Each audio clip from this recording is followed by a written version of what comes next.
Nah, kalau memang benar semua agama mengajarkan kebaikan, kenapa juga kita impor agama? Apa leluhur kita nggak punya kapitayan? Leluhur kita ini kalau kita bicara tentang peradaban, luar biasa, kita lebih maju. Ketika bangsa lain masih gelap gulita, abad ke-7 itu Eropa gelap gulita. Abad ke-7 itu Timur Tengah. Kalau dalam literasi cerita Raja Persia, orang-orang Timur Tengah ini masih tidak pakai sepatu, tidak kenal pakaian.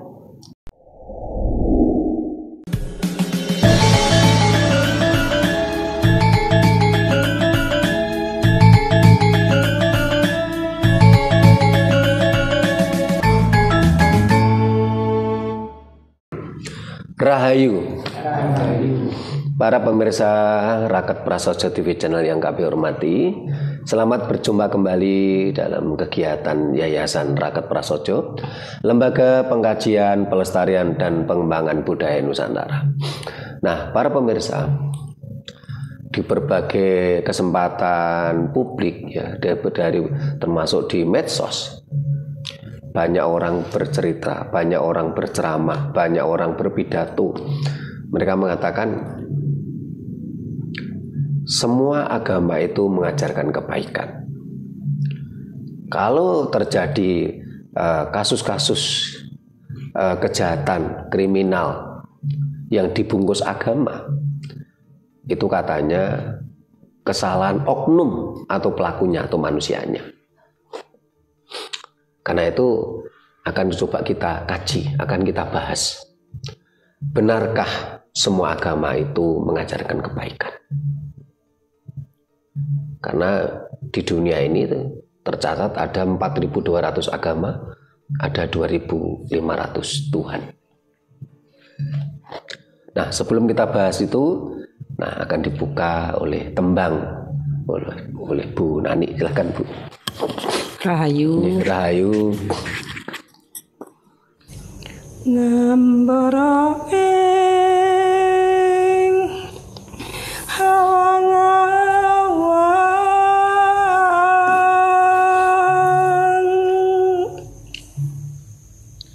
hangulangut bebasan tanpa tepi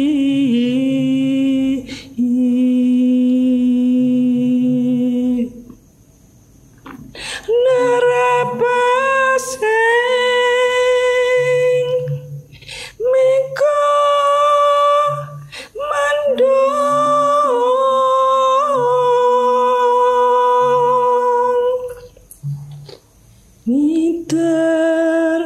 ngiteri jagat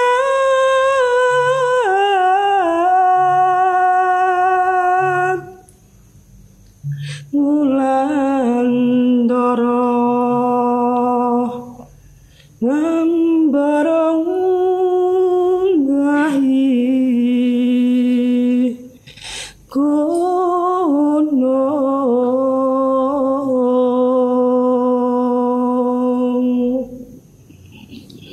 katungkul bergagasan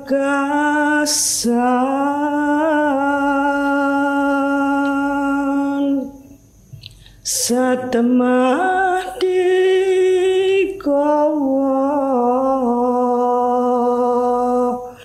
ngimpi. Rahayu. Rahayu Sagung Dumadi. Terima kasih Bu Nani dari Honolaras Official. Nah, ini nanti biar para pemirsa juga lihat channelnya Honolaras Official untuk mendengarkan gending-gending Jawa.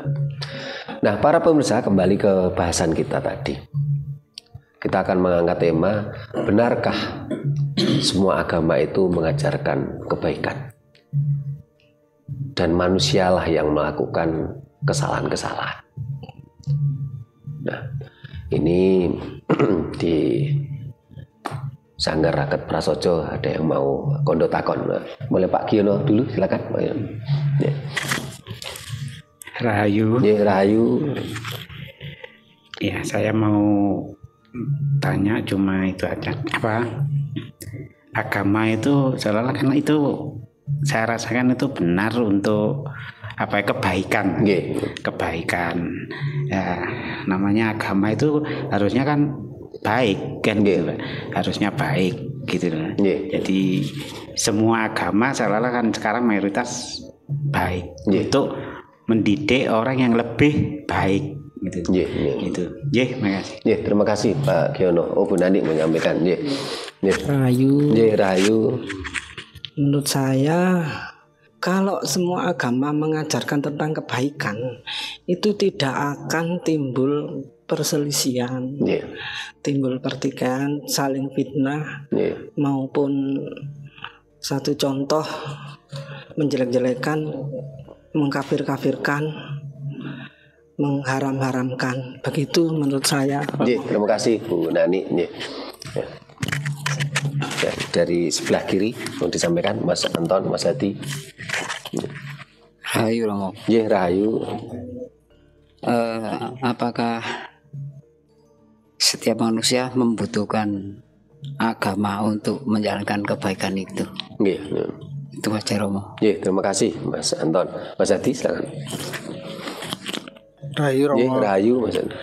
Saya tanyakan, apa sih definisi agama itu sendiri? Itu. Terima kasih Pak Toto, ada yang disampaikan, monggo.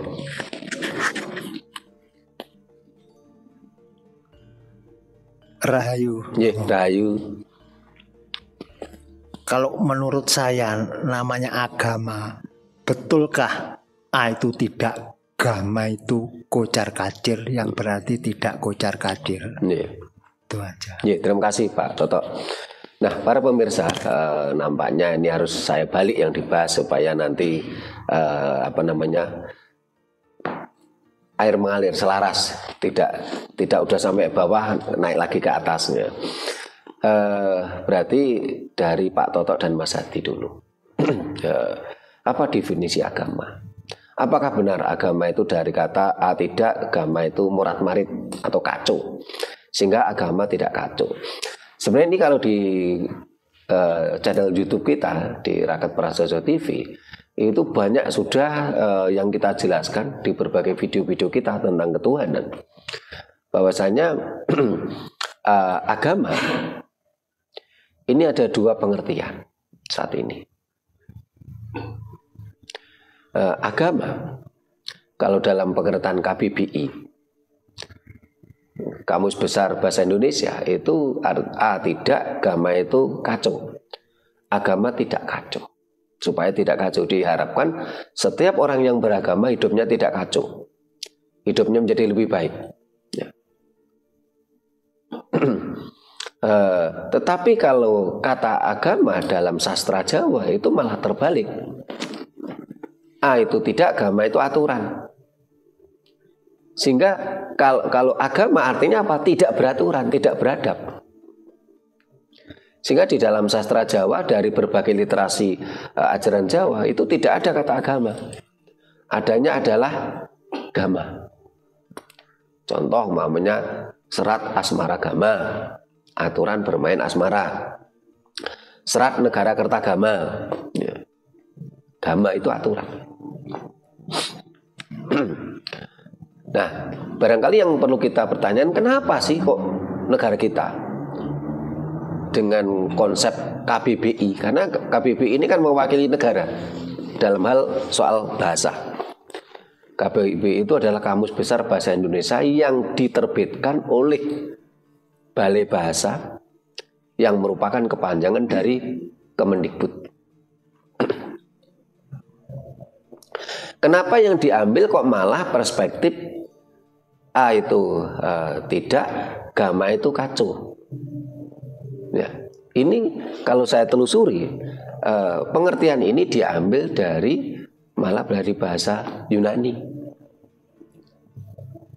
Nah, karena kata agama sendiri dimunculkan pertama kali oleh penjajah. Di Indonesia itu dimunculkan oleh pemerintah Hindia Belanda dengan peraturan pemerintah nomor 158 tahun 1891.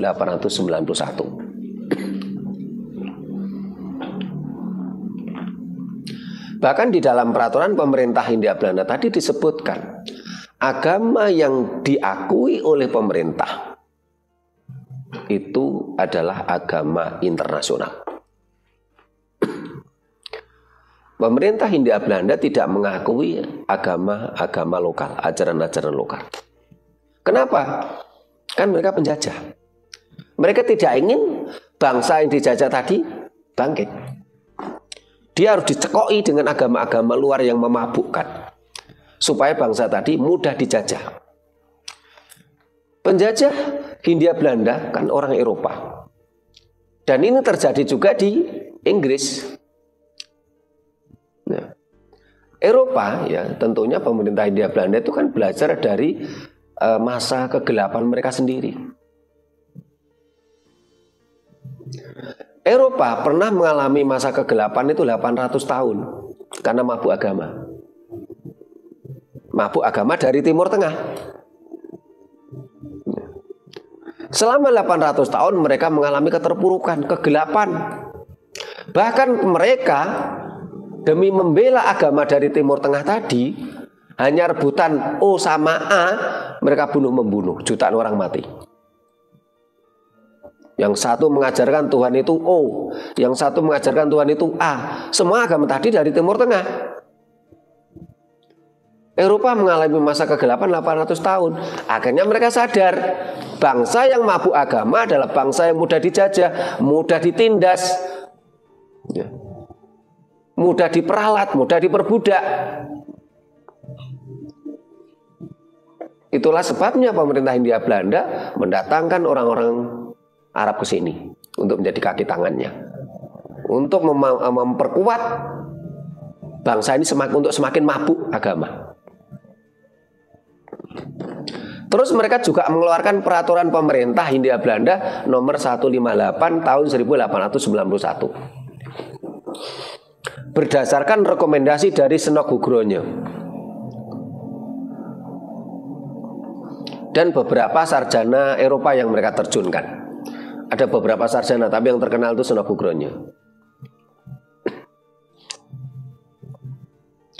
Itulah sebabnya kenapa agama yang dipakai oleh KBBI itu cenderung seperti itu, karena berdasarkan historis, perjalanan sejarah dari pemerintah Hindia Belanda. Ini yang banyak orang nggak tahu gitu loh. Kenapa? Karena bangsa ini mabuk agama. Mereka merasa senang, merasa sukacita dijajah. Karena itulah visi misi besar kita adalah apa? Mencerdaskan bangsa ini, mencerahkan bangsa ini, dan menyadarkan bangsa ini. Demi siapa? Apakah demi kita-kita ini? Enggak. Apakah demi Sutrimo? Enggak. Apakah demi Pak Sugiono? Enggak. Tapi untuk bangsa ini, untuk anak cucu kita. Kalau bicara pribadi, barangkali mohon maaf, seperti saya, Pak Giono, Pak Toto sudah nggak mikir kan. Anak-anak wis mentas, wis nggak mikir anak, kecuali Mas Anton, Mas Hadi ini masih mikir anak kan, masih muda. Loh, kalau bicara pribadi, loh, untuk apa kita melakukan ini? Tapi kita berpikir demi bangsa ini. Bahkan Rakat Prasojo berdiri mulai tahun 1995. Kita melakukan gerakan-gerakan injection psikologi, mencerahkan bangsa ini, itu mulai tahun 98. Mulai kita dulu siaran di radio dan televisi. Nggak ada yang biayai.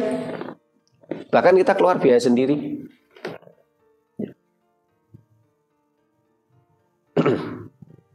Supaya bangsa ini tercerahkan, bangsa ini tersadarkan. Nah, akhirnya itulah karena berdasarkan itu sampai detik ini akhirnya agama yang dipakai oleh KBBI adalah perspektif dari luar. Nah, peraturan pemerintah nomor 158 tersebut ini diperkuat oleh pemerintah Orde Baru dengan Undang-Undang nomor 1 tahun 69.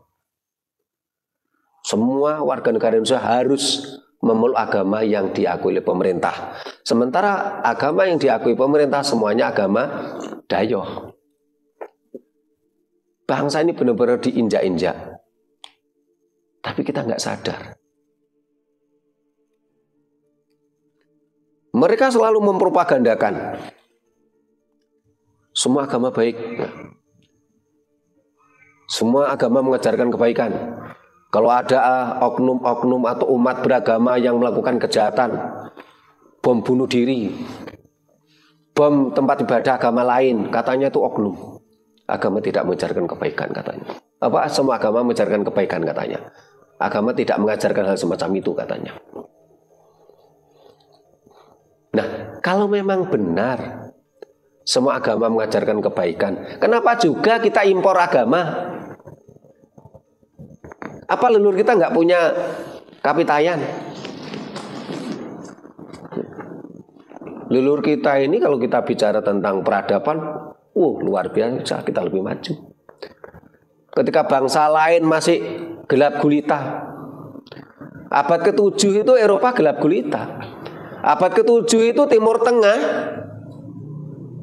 Kalau dalam literasi cerita Raja Persia, orang-orang Timur Tengah ini masih tidak pakai sepatu, tidak kenal pakaian, sampai mereka impor sutra dan katun dari Cina, sampai akhirnya terkenal dengan jalur sutra. Dalam buku sejarah ditulis itu jalur sutra.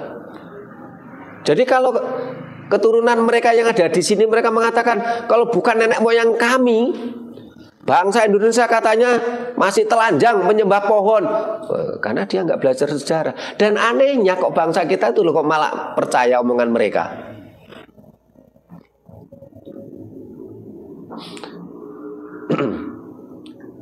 Ketika abad ke-5, abad ke-6 ya, abad ke-6 dan ke-7, mereka impor kok katun, sutra itu dari Cina.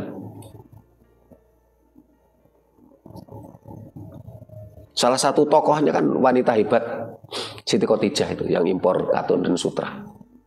Dia perempuan hebat. Dia memimpin perusahaan besar yang punya karyawan banyak. Mereka impor kok. Sementara kita abad ke-6, abad ke-7, kita udah mampu membangun Borobudur, udah mampu membangun Prambanan. Di relif Borobudur di situ digambarkan leluhur kita semuanya udah berpakaian, sudah beradab. Kan kebalik mereka mengolok-olok kita. Luar biasa. Ini kan perlunya kita cerahkan bangsa ini. Ini tentang agama tadi. Agama di dalam sastra Jawa dikatakan tidak, agama itu aturan. Berarti agama tidak beraturan, tidak beradab malahan. Nah, kembali ke tema kita. Benarkah semua agama mengajarkan kebaikan? Terus kita kaji. Tapi kalau seandainya kita berhenti di sini saja, yang perlu kita pertanyakan tadi apa? Loh, kalau memang semua agama mengajarkan kebaikan, kenapa kita harus impor agama? Apa kelebihan agama impor gitu loh, dibandingkan dengan ajaran leluhur kita? Kalau semua agama mengajarkan kebaikan, loh kita juga udah punya kok kapitayan. Tapi ingat, jangan sampai kita salah persepsi, karena saat ini ada gerakan-gerakan oknum-oknum Dayoh. Agama Jawa kuno itu kapitayan. Dia juga melakukan persembahyangan seperti agama tauhid, agama monoteisme. Sambil dia nyepil relif candi orang sujud. Sehingga sudah selayaknya kalau bangsa Indonesia itu memeluk agama ini, karena dulunya sama, monoteisme. Nah, ini di video kita yang lain sudah kita jelaskan. Benarkah ajaran Jawa kuno itu ajaran monoteisme? Ternyata bukan. Ajaran Jawa kuno bukan monoteisme, tetapi juga bukan politeisme. Kalau monoteisme itu kan bertuhankan satu. Politeisme bertuhankan banyak. Ajaran leluhur kita dulu, ajaran Jawa kuno itu bukan monoteisme, bukan politeisme. Tapi ajaran leluhur kita itu adalah mengajarkan Tuhan itu tunggal, bukan satu. Kalau monoteisme itu kan Tuhan itu satu. Nah ini harapan saya biar nyimak videonya yang itu nanti. Nah. Dan leluhur kita dulu ini memiliki kapitayan. Kapitayan itu kan bahasa Jawa kuno. Kapitayan itu dari bahasa Jawa lainnya adalah kapitayan, kapitadosan, kepercayaan. Leluhur kita dulu sudah punya kapitayan, leluhur kita dulu sudah punya kepercayaan. Tapi kapitayan ini bukan semacam lembaga atau organisasi keagamaan. Kalau saat ini kan ada agama Islam, Kristen, Katolik, Hindu, Buddha, ini kan semacam kelembagaan, semacam organisasi. Nah, yang dimaksud kapitayan ini bukan agama kapitayan, bukan kelembagaan agama kapitayan. Kapitayan ini adalah kepercayaan, perilaku, karakter. Leluhur kita sudah memiliki perilaku kepercayaan, kapitayan. Tapi bukan kelembagaan. Ini yang banyak orang yang terpeleset dan digiring mindsetnya. Untuk apa? Ya mereka memelesetkan kan punya motif tersendiri. Karena ajaran leluhur kita dulu adalah ajaran Jawa Gomo Buddhi Siwa Buddha. Kata Buddha di sini pun juga bukan Buddha Siddhartha Gautama. Ini harus banyak kita pelajari. Ajaran Jawa Gomo Buddhi Siwa Buddha. Ajaran Jawa.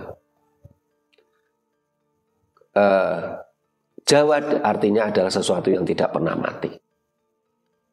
Supaya para pemirsa semakin paham, ya kita berulang-ulang kita sampaikan. Ajaran Jawa.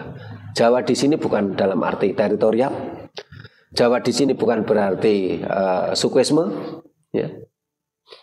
Jadi bagi yang bukan suku Jawa jangan miskomunikasi dulu. Karena kata Jawa di sini bukan berarti teritorial, bukan berarti sukuisme. Jawa itu adalah karakter, Jawa itu adalah value, Jawa itu nilai. Sehingga dasarnya apa? Sehingga semua aksara Jawa dipangku mati kecuali aksara Ja dan Wa. Aksara Jawa dan Wa itu dipangku nggak mati. Ini Bu Nani yang guru itu pasti hafal betul itu. Kalau ngajari kan mamanya Ono Coroko Doto Sawolo Podo Joyonyo Monggo Bodongo. Makanya kalau co dipangku dadi C. Ngo dipangku dadi nge apa? NG nge. Ya. Di paten. Ya. Tetapi aksara Ja dan Wa dipangku nggak mati. Ini filosofi. Maksudnya apa? Siapapun kita, apapun suku kita, entah itu suku Jawa, suku Madura, suku Inggris, suku Arab, suku Eropa, suku Batak, Dayak, kalau dipangku mati berarti belum Jawa. Sehingga apa? Ajaran Jawa tidak memihak bangsa Jawa. Ini di video kita lain ada itu. Jadi ajaran Jawa tidak memihak bangsa Jawa. Tetapi kalau ajaran lain itu memihak bangsa di mana asal agama tadi. Contoh, ajaran Israel itu memihak bangsa Israel, jelas ayatnya. Satunya juga, tapi kadang-kadang baper sehingga nggak saya sebut. Ya. Ajaran lain itu memihak bangsa dari mana ajaran tadi muncul. Karena memang ajaran itu kan ajaran lokal. Tetapi ajaran Jawa malah bersifat universal. Ajaran Jawa tidak memihak bangsa Jawa. Semua bangsa di dunia ini bisa menjadi Jawa. Dan orang yang keturunan suku Jawa seperti kita malah bisa tidak Jawa. Sehingga banyak kata-kata di masyarakat kita mengatakan apa? Oh, wong Jawa ilang Jawane. Sehingga kita yang keturunan Jawa pun malah bisa tidak Jawa. Terus kita juga sering mendengar kata-kata kalau di masyarakat kita, oh, wong Cina ki kok Jawa banget. Wih, kalau ada orang Batak nih Jawa. Ini banyak beredar seperti ini. Jadi ajaran Jawa itu ajaran yang tidak pernah mati, selalu hidup. Ajaran Jawa Gomo Budi. Gomo itu aturan, Budi itu hati nurani. Agama itu aturan, Budi itu hati nurani. Jadi ajaran Jawa Gomo Budi itu berdasarkan hati nurani. Nggak usah ngomong ke kitab, nggak usah ngomong ke dalil. Karena ketika bicara dengan kitab, bicara dengan dalil itu menjadi kaku. Kita malah mundur ke belakang. Kenapa? Karena rata-rata kitab suci tadi merupakan wisdom, kebijaksanaan dari ribuan tahun silam. Sementara dinamika kebudayaan terus berkembang, dinamika peradaban terus berkembang, sehingga seringkali tidak klop, malah kita mundur ke belakang. Tapi kalau kita bicara Gomo Budi, ya, hati nurani, sederhana saja. Nek dijiwit loro aja jiwit. Sederhana. Nggak usah muluk-muluk. Dan ajaran Jawa tidak ada perintah, tidak ada larangan, tidak ada iming-iming, tidak ada amang-amang. Amang-amang itu ancaman. Kenapa? Karena kesadaran. Gomo Budi itu kesadaran, hati nurani. Berarti apa? Secara peradaban kita jauh lebih unggul, lebih tinggi. Karena kesadaran. Kalau orang masih nuruti diperintah, dilarang, takut diancam, tertarik hanya karena iming-iming, kan persis anak kecil tanpa kesadaran. Ayo mandi. Kalau mandi nanti saya kasih permen. Kan seperti anak kecil. Tanpa ada kesadaran, mandi itu kebutuhan kita untuk membersihkan tubuh kita. Seperti anak kecil, ayo makan nih. Nanti saya ajak ke mall. Kan seperti anak kecil. Ada ancaman. Ini ya tingkat-tingkat anak kecil gitu loh. Kalau kita sudah dewasa, kita sudah sadar, nggak perlu itu. Tidak perlu perintah, tidak perlu larangan, tidak perlu iming-iming, tidak perlu amang-amang. Ajaran Jawa Gomo Budi Siwa Buddha. Ini ada videonya sendiri, silakan pemirsa simak lebih jelas. Nah, kita kembali ke tema kita. Benarkah semua agama mengajarkan kebaikan? Nah, ini saja kalau kita tadi agama, kalau menurut perspektif KBBI kan semua agama itu tidak, agama itu kacau. Orang beragama supaya tidak kacau. Ya. Tapi kalau menurut perspektif Jawa, agama itu malah murat-marit, tidak beradab. Apakah semua agama mengajarkan kebaikan? Nah, ini perlu kita bedah lebih dalam dengan kejernihan, dengan hati nurani, dan dengan nalar sehat kita, bukan dengan mabuk. Sekarang coba kita renungkan. Bagi para pemirsa bisa tulis di kolom komentar. Bagi yang hadir, ayo kita renungkan. Kalau suatu kebijaksanaan berasal dari 1000 tahun yang lalu, apakah kira-kira itu bisa relevan dengan zaman sekarang? Kita hidup zaman sekarang, kita disuruh mundur ke belakang dengan acuan peristiwa mitologi ribuan tahun silam. Coba kita renungkan, masuk akal enggak? Kenapa? Karena masa lalu tidak akan mungkin terulang kembali. Sementara masa depan sesuatu yang tidak pasti, yang belum pasti. Hadapi dunia yang sekarang. Dunia yang sekarang pedomannya apa? Alam semesta. Karena itulah ajaran Jawa merupakan lifestyle, gaya hidup. Sementara ajaran Dayak rata-rata way of life, pandangan hidup. Sehingga kalau kita pelajari agama-agama Dayak itu cenderung kan pandangan hidup, way of life. Pandangan hidup zaman masa lalu, mitologi menceritakan masa lalu, terus pandangan hidup tentang masa yang akan datang, tapi sesuatu yang belum pernah, yang tidak pasti. Bahkan si tokoh agama sendiri pun belum pernah menjalani cerita tadi. Kalau istilahnya Pak Giono ini jarine koncone kancane kancaku. Ya. Adol jari, bakul jari, kulak jari, badilei. Ya. Bukan sesuatu yang real, bukan sesuatu yang kasunyatan. Si malakama. Ya. Nah, ini dari sini aja coba kita renungkan. Nggak usah kita masuk ke dalam lah, kita renungkan baru sampai sini aja. Kalau kita masuk ke dalam tambah ngeri. Kalau kita masuk ke dalam dengan hati nurani loh ya, bukan dengan mabuk loh ya. Karena dari berbagai kitab suci tadi, ya. Coba pelajari dengan hati nurani, bukan dengan rasa mabuk. Di dalam kitab suci agama-agama tadi, berapa ayat yang mengajarkan kebencian? Ratusan. Berapa ayat yang bicara tentang kebencian, permusuhan, pemerkosaan, perampokan, ya. Perbudakan. Apakah itu kebaikan? Apakah ajaran yang mengajarkan kebencian, permusuhan, pembunuhan, perampokan itu ajaran kebaikan? Coba renungkan dengan hati nurani sehat. Dengan hati nurani dan akal sehat, nalar sehat.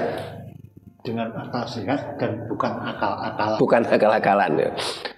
Nah, kalau kita memandang dengan perasaan mabuk, ya mohon maaf, tai ayam rasa coklat. Saya mau tanya. Silakan nih, Pak Toto, muntung masih di situ mic-nya. Ya, silakan. Rahayu. Ya, Rahayu. Saya kembalikan dengan yang sesuai dengan ideologi kita. Ya. Kembali lagi yang namanya nomor 1 ayat 69 tadi. Undang-Undang nomor 1 tahun 69. Tahun 69. Ya. Tahun 69. Ya. Undang-Undang pemerintah Orde Baru itu. Berarti lain dengan sebelumnya tahun 69. Ya. Bunyinya bagaimana mungkin Romo? Ya. Undang-Undang nomor 169 turunan dari peraturan pemerintah Hindia Belanda 158. Cuman bedanya begini, kalau peraturan pemerintah Hindia Belanda nomor 158 tahun 1891 bunyinya begini, agama yang dianut bangsa Indonesia harus agama internasional.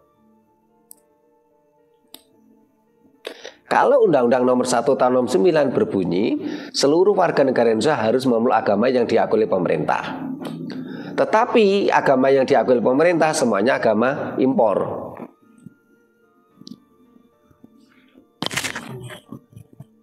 Apa ada bedanya yang namanya harus beragama dan berketuhanan yang Maha Esa? Nah, perbedaannya di situ. Kalau pada masa Orde Baru, itu kan Orde Baru tuh tahun 69, dengan masa Orde Lama berbeda. Kalau masa Orde Lama, ya, masa Bung Karno, jelas mereka dengan pedoman undang-undang berpedoman konstitusi dasar. Apa itu? Pancasila. Dasar negara Republik Indonesia adalah Pancasila. Dan di dalam Pancasila dari 5 sila tidak ada satupun sila yang bicara tentang agama.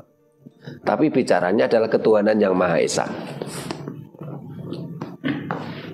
Karena itulah agama-agama radikal, umat-umat Islam radikal ini menganggap Pancasila itu tohut. Mereka ingin ingin menggantikan Pancasila. Kenapa? Karena di situ ketuhanan yang Maha Esa, bukan ketuhanan yang Maha Eka. Ya, itu yang saya maksud. Dalam 5 sila itu tidak ada yang menyebut agama satupun. Jadi itulah dalam realitasnya bangsa kita kok cenderung pada agama. Jadi kalau sebelum ada undang-undang Orde Baru tadi, barangkali Pak Toto dan Pak Giono ini yang udah lahirnya tahun 50-an. Itu pasti ingat betul pada waktu itu KTP yang ada itu tidak ada kolom agama. Tidak ada kolom agama. Bahkan kita saat ini dengan teknologi kita bisa lacak kok. Makanya kita ingin tahu KTP tahun 58 atau ini nggak ada kolom agama di situ. Terus berikutnya tentang istilah kata uknum atau kalimat uknum. Nah, kebetulan ada mantan bu guru barangkali pernah membaca dalam pelajaran bahasa Indonesia, mungkin setahu saya karena sekolah saya bukan basicnya bahasa ya. Setahu saya dengar kata-kata uknum setelah Orde Baru. Apakah memang betul sebelumnya itu tidak ada pernah digunakan uknum atau diucapkan uknum dulu? Terima kasih. Terima kasih Pak Toto. Ini yang jawab biar Bu Nani itu yang guru itu. Kalau saya ingat saya juga, saya kan lahirnya tahun 70-an. Yang saya tahu oknum. Iya. Coba biar langsung dijawab sama Bu Nani ini yang Bu Guru. Dan Pak Giono yang lahirnya kan waktu itu. Ingat saya memang nggak pernah. Bahasa Indonesia menyebut oknum itu tidak ada. Sedikit ada perkara ya langsung kriminalisasi ke kantor polisi urusannya. Ya, diambil sedikit-sedikit supaya nggak keruh. Silakan Bu Nani. Oke, saya berusaha menjawab saja, walaupun saya pada saat walaupun menjadi guru itu memang saya belum pernah mendengar pelajaran masalah oknum. Tapi setahu saya ini kalau oknum itu mengarah tuduhan. Misalnya ada kekacauan, itu ada yang dituduh itu oknum pelakunya. Itu menurut saya loh. Tapi mungkin ada yang bisa membantu saya. Saya sendiri pada waktu menjadi bu guru kan saya tidak pernah mengajarkan ini oknum itu tidak ada. Kalau pelaku, jadi guru sudah Orde Baru ya. Iya. Kalau pelaku barangkali pernah menyelacak ke belakang. Kecil saya kok gak pernah ada pelajar kok. Itu yang saya tanyakan yaitu mungkinkah bu guru juga pernah mendengar sebelum Orde Baru kata-kata? Ya, cuma mendengar saja. Pernah mendengar. Cuma untuk saya menyampaikan ke anak itu saya belum pernah menggunakan kata-kata oknum itu mengarah ke gimana ya?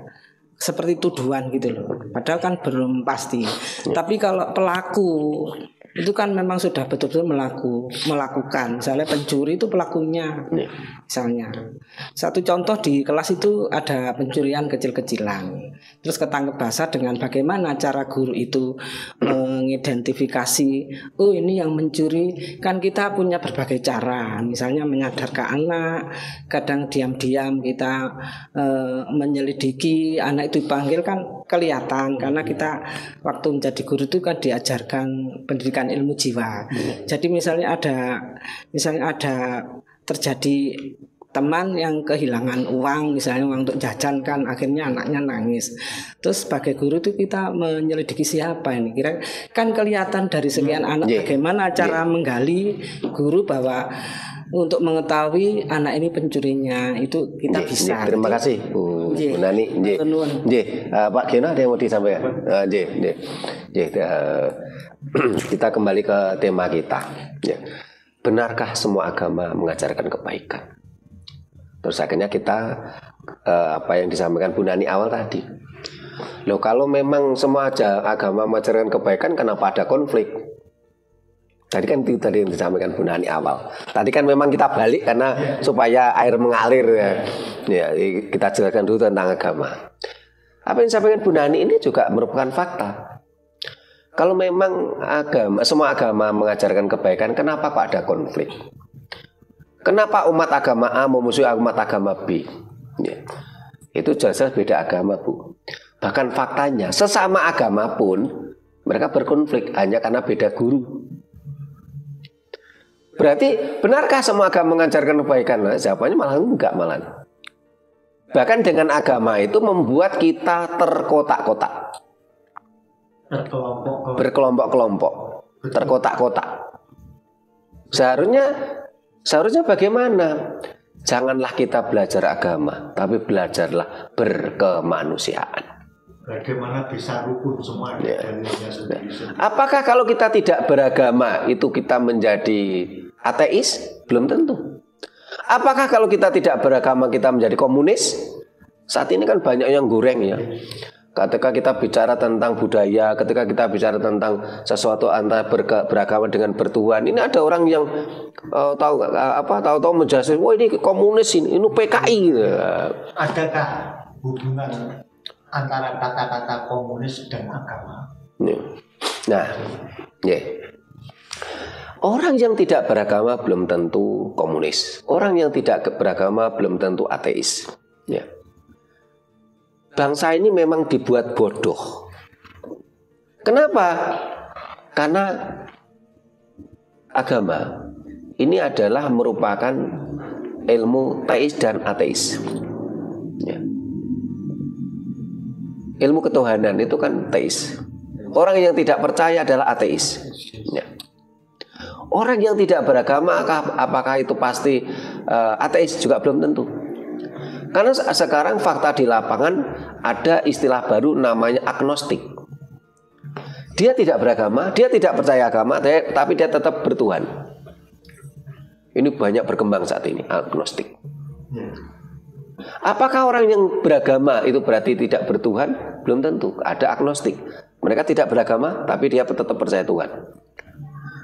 Apakah orang yang tidak beragama itu menjadi komunis? Belum tentu. Karena komunis itu adalah prinsip ekonomi. Ini yang masyarakat kita, bangsa kita diperbodoh.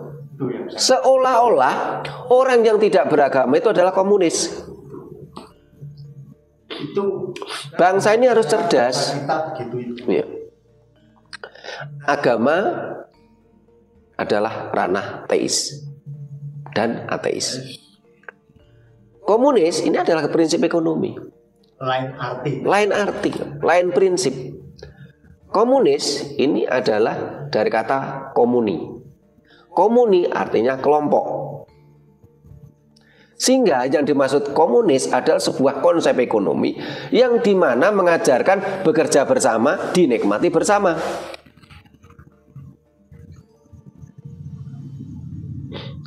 Bekerja bersama, dinikmati bersama. Ini artinya komunis. Jadi kalau komunis itu belum tentu ateis. Itu beda konsep. Nah, gara-gara peristiwa 65 ini digoreng. Seolah-olah orang yang tidak beragama itu PKI, itu komunis, itu negatif. Komunis itu orang yang tidak percaya pada Tuhan, ateis, itu musuhnya agama, kan begitu. Yang jadi saya prihatin, kenapa bangsa ini kok begitu bodohnya, tidak mau belajar gitu loh. Jelas itu kan permainan bahasa yang beda konteks. Sehingga kalau dicampur aduk seperti itu, ibaratnya apa? Kita ingin makan pecel tapi di toko bangunan. Salah masuk gitu loh.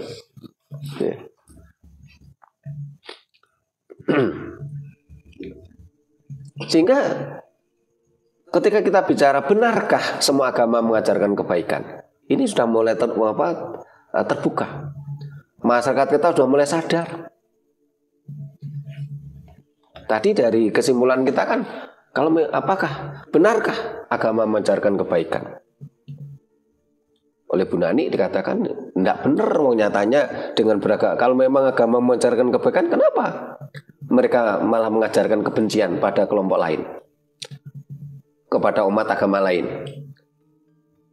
Kalau memang mengajarkan kebaikan, kenapa kok malah umatnya diajarkan untuk membenci umat lain, memusuhi umat lain, memfitnah umat lain? Bahkan kadangkala, bukan kadangkala, sudah pasti kok saat ini fakta ada, fakta membuktikan agamanya sama, hanya beda guru, mereka bermusuhan. Kan berarti benarkah semua agama mengajarkan kebaikan? Sudah terjawab secara tidak langsung. Maaf Romo, saya makin kelihatan menurut saya. Ya. Begini. Mudah-mudahan Jadi makin banyak gurunya tadi ya. Beda guru. Tapi semua punya anjuran, punya pedoman. Apakah nantinya nggak membuat kita hanya berfilsafat? Padahal percaya dan pendekatan pada Tuhan Yang Maha Kuasa lebih jelas memetik filosofinya. Kalau saya lah itu. Tolong, saya juga bertanya ini, penasaran. Contohnya misalnya saya kuliah mengajarkan atau mengenyam pelajaran religius, beda dosen. Nah, bagaimana kita bisa memfilosofi atau merenungkan yang hasilnya sangat punya jati diri yang pakem. Sedangkan kalau kita menggugu sana, mempelajari sana, tapi semua masuk akal, tapi jalannya tidak masuk akal semua. Beda. Bukankah hanya berfilsafat saja? Begitu. Terima kasih. Terima kasih Pak Toto. Ya memang sebenarnya agama itu adalah bagian ranah filsafat juga.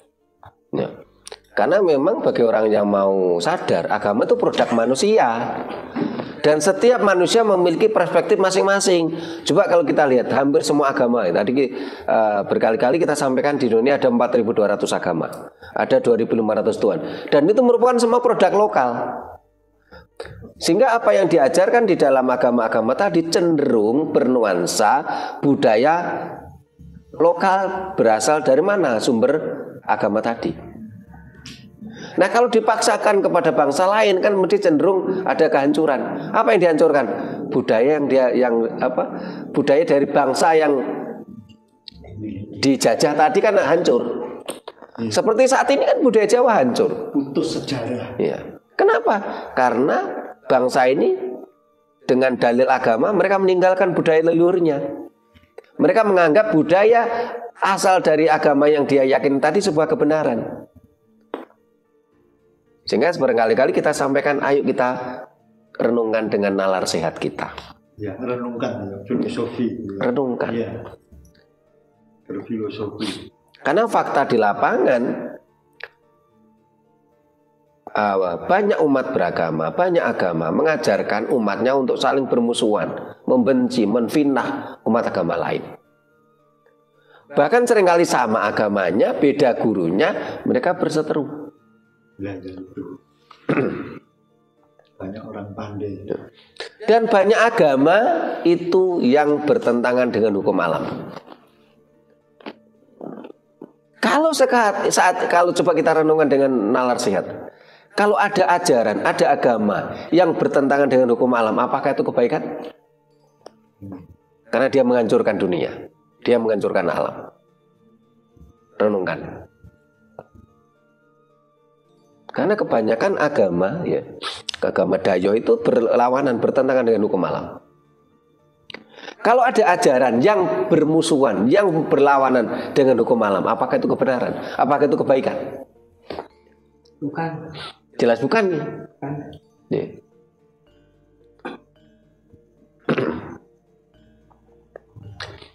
Yang bisa menjawab ya hati nurani kita, gitu. Itu faktanya. Tapi kalau kita hanya bicara sekedar kulit saja, tadi sudah saya sampaikan, kita bicara kulit ini. Kalau memang benar semua agama mengajarkan kebaikan, loh kenapa kita harus impor agama dari luar? Wong leluhur kita juga udah punya kapitayan. Tapi kenyataannya kan begitu. Nah ini memang tadi ulah penjajah. Kita nggak sadar-sadar gitu. Sebenarnya masih ada yang ingin saya teruskan. Sebenarnya ada hubungan dengan bagaimana supaya kita semua, terutama kali adik-adik saya, kita itu menjadi suatu warga negara yang berbangsa dan bernegara yang baik, otomatis tentrem. Hanya itu saja maksud saya. Jadi saya ingin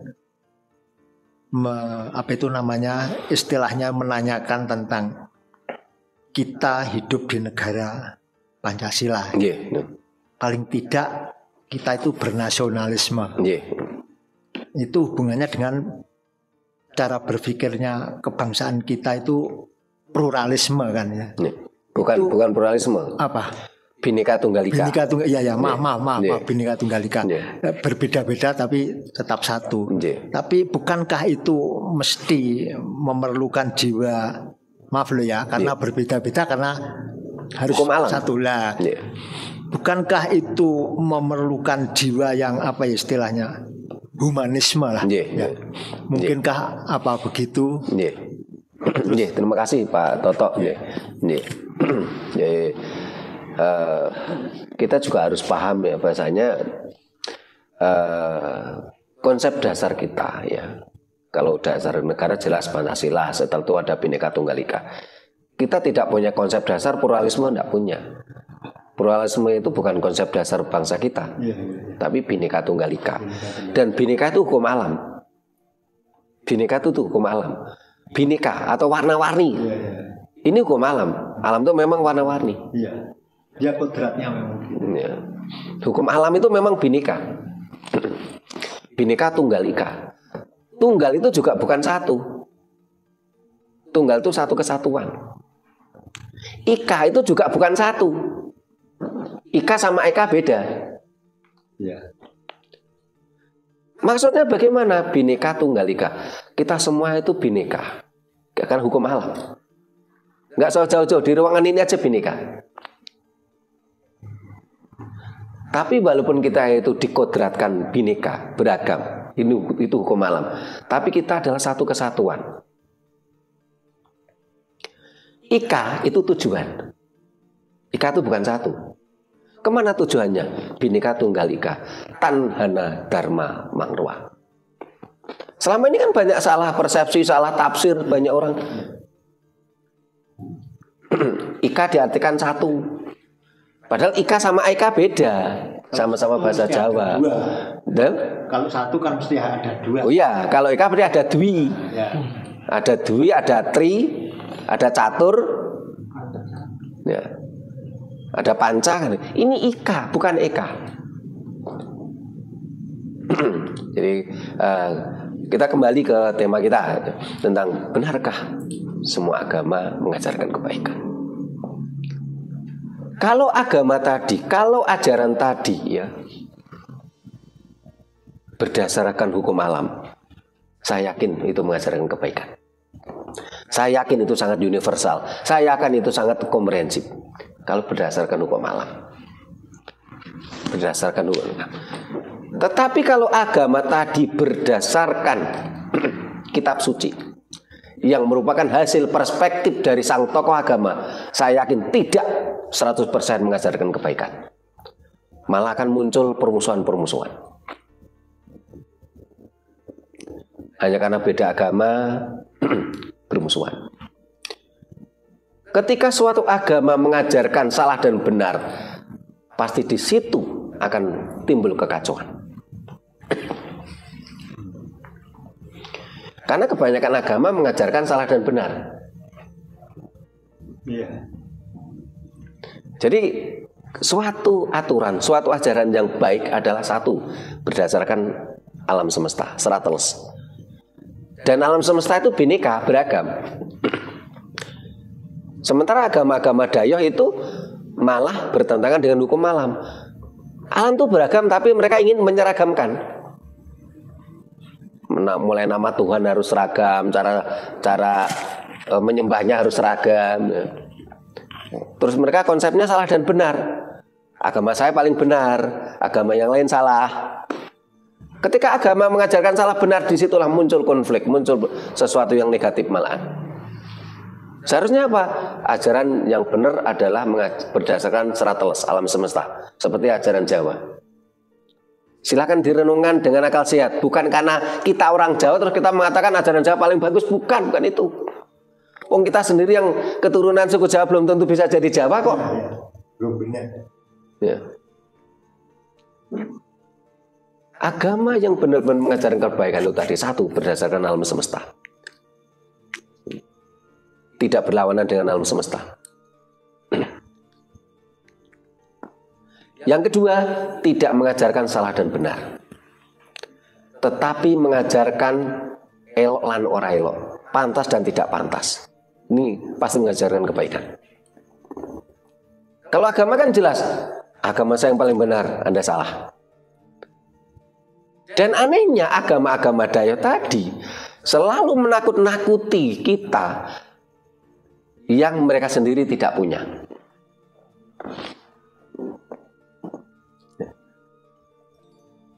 Kalau orang Jawa kan enggak, bukan mengajarkan salah benar, tapi diajarkan adalah pantas dan tidak pantas. Basa Jawane apa? Elok lan ora elok. Yang menghasilkan kesadaran. Kesadaran, menghasilkan kesadaran, sehingga tidak mengajarkan salah dan benar. Jadi contoh mamanya kita pergi ke luar pulau, luar suku. Suku mana yang saya pernah melihat di sana, cara makan itu begini, wong Jawa ngarani jigang. Terus makannya ini jari 5 semuanya. Ini kalau dalam ajaran Jawa kan ini kalau ora ilok. Enggak sopan. Ora ilok, ora pantes. Tapi orang Jawa tidak mengatakan itu salah. Bedanya di situ. Tapi kalau dengan konsep agama, jelas itu salah. Karena ajaran salah dan benar. Sesuatu yang pantas untuk Pak Giono belum tentu pantas untuk saya. Ini kalau dengan ajaran Jawa. Tapi kalau dengan ajaran Dayo, oh salah Pak Giono, salah. Saya yang benar. Vonis. Ini para pemirsa mulai paham ya.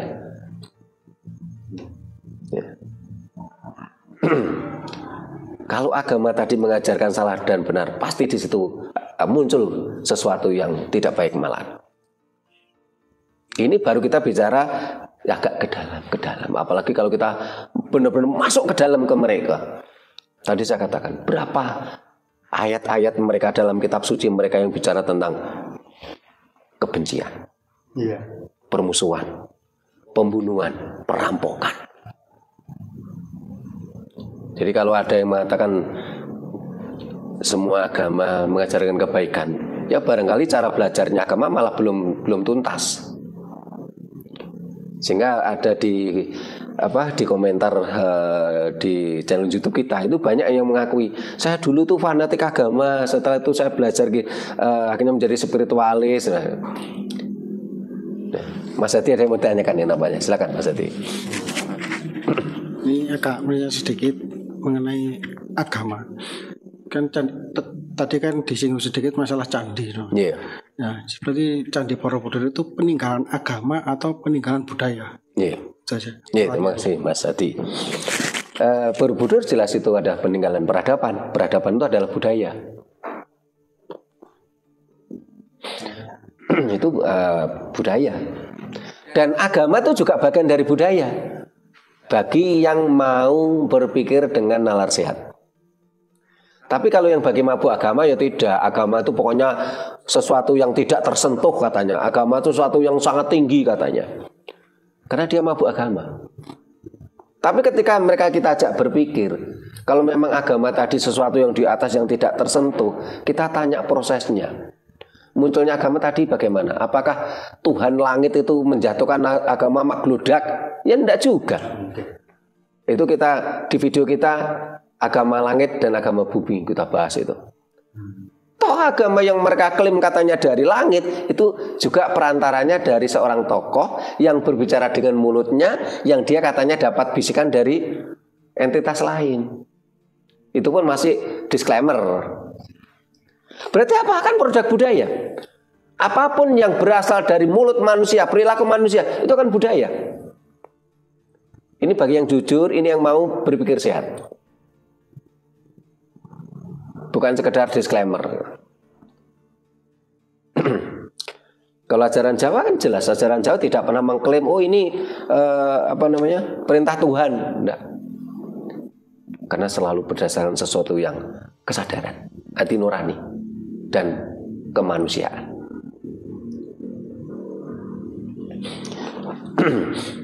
Ada lagi yang ditanya tadi, Mas Anton tadi apa yang ditanyakan? Udah ya? Lali.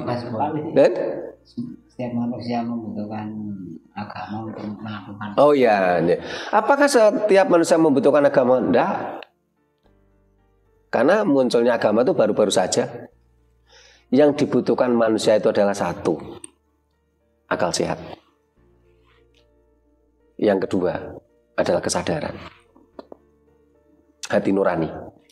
Jadi manusia itu walaupun tidak beragama, dia akan tetap menjadi manusia baik sepanjang hati nuraninya baik. Apapun agama mereka, kalau dasarnya mereka sudah dengan hati nurani baik, ya dia tetap baik. Tapi kalau hati nuraninya itu tidak baik, beragama apapun dia akan semakin jahat. Banyak orang berkedok agama, dia melakukan kejahatan-kejahatan. Kenapa? Karena memang dasarnya hati nuraninya itu tidak baik. Malah dengan agama dijadikan alat untuk melakukan kejahatan. Jadi manusia nggak butuh agama kok. Manusia yang dibutuhkan adalah akal sehat dan kesadaran tadi. Walaupun tidak beragama, dia akan tetap berbuat baik. Oh nanti kalau mati nanti begini, misalnya contoh gitu. Nanti dulu, saya ngomong di burung tahu mati gitu. Tokoh-tokoh agama yang nakut-nakuti pasca kematian loh, dia sendiri belum pernah mati. Ini kan masih kata Pak Geno tadi, adol jari, bakul jari, dodol jari, badilek nih. Menurut katanya temanku, temennya temanku. Dari jarine koncoku, kancane koncoku. Wis jauh ya. Waduh wis ndak sesuatu yang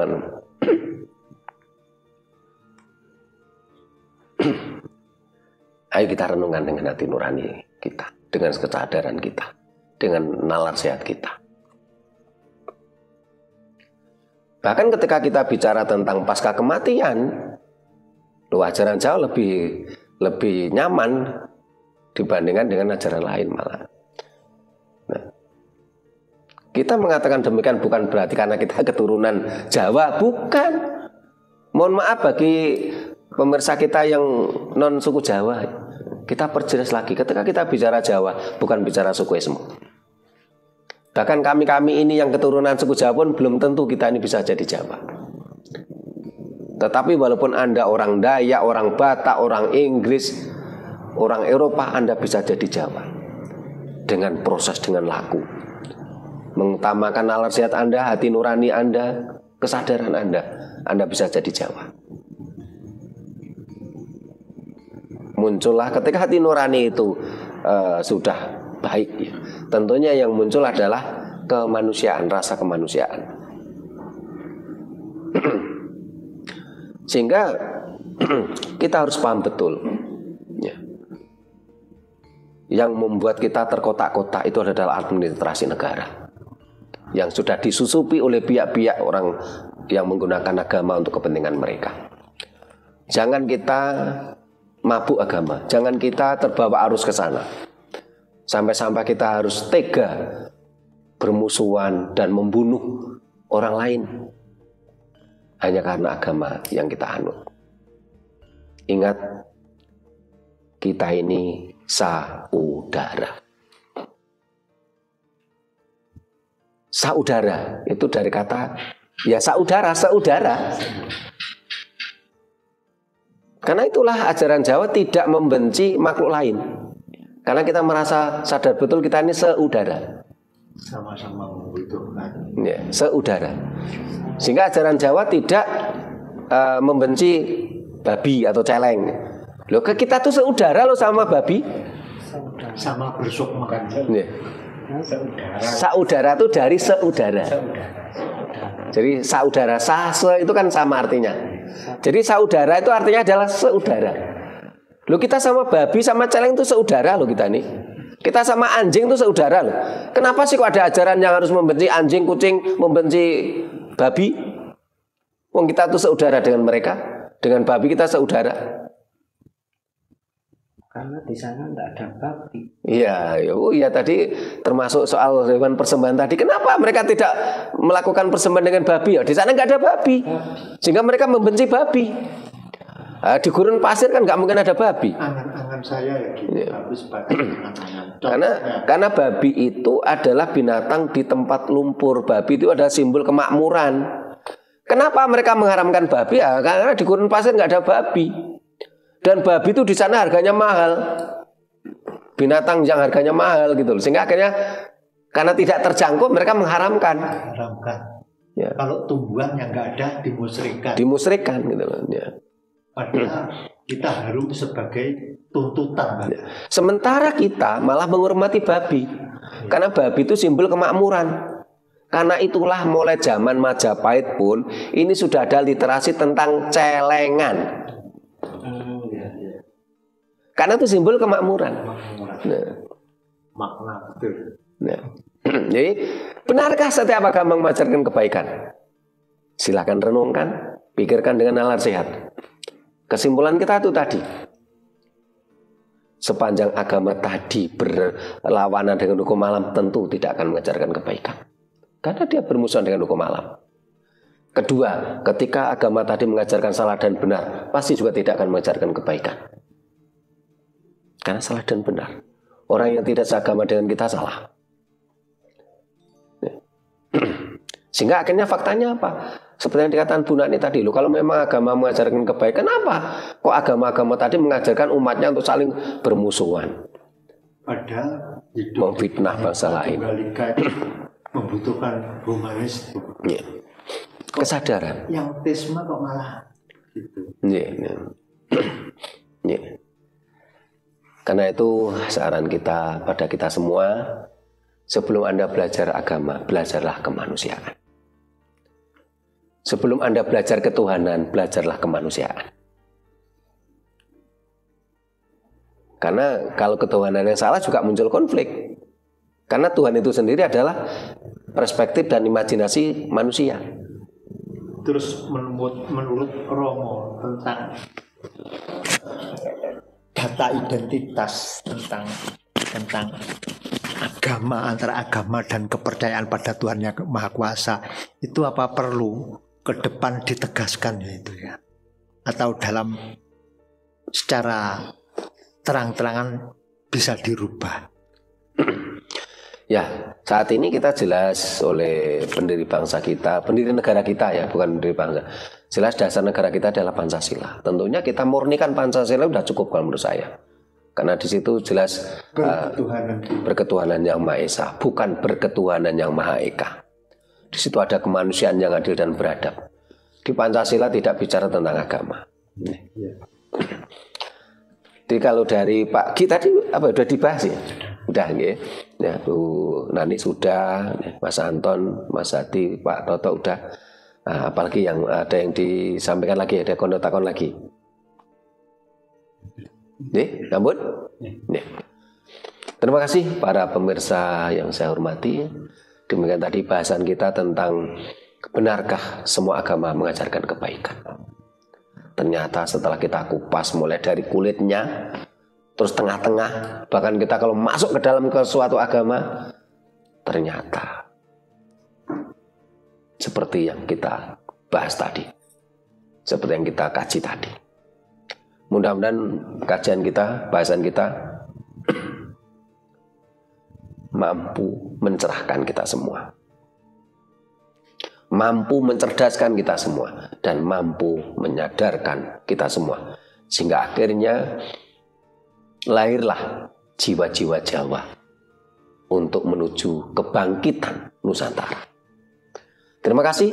Bila mana ada kata-kata kami yang kurang berkenan, tata krama kami yang kurang memadai, kami mohon maaf. Sampai jumpa di kegiatan kita lainnya. Rahayu.